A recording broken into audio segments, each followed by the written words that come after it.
প্রতিটা কিন্তু পানিটা দিত। লেপ তোষকের দোকানে আগুন লেগে পুড়ে ছাই হলো গোটা দোকান। শুক্রবার দুপুরে ঘটনাটি ঘটেছে ইসলামপুর বাসস্ট্যান্ড এলাকায়। ঘটনায় জনবহুল এলাকায় চাঞ্চল্য দেখা দেয়। প্রাথমিক তদন্তে পুলিশের অনুমান শর্ট সার্কিট থেকে ওই অগ্নিকাণ্ডের ঘটনা ঘটেছে। স্থানীয়রা জল দিয়ে আগুন নেভানোর চেষ্টা করলেও তা ব্যর্থ হয়।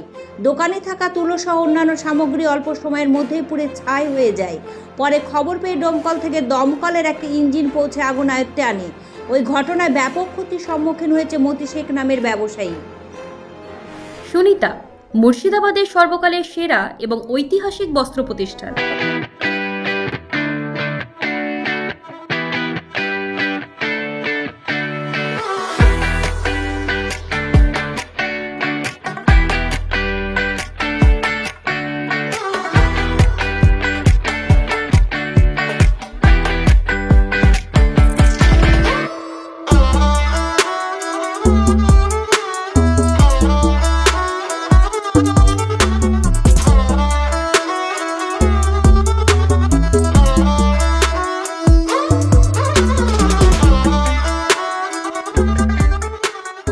বিয়ের কেনাকাটা থেকে শীতের পোশাক, নামি ব্র্যান্ড, সেরা দাম, একটাই নাম সুনিতা।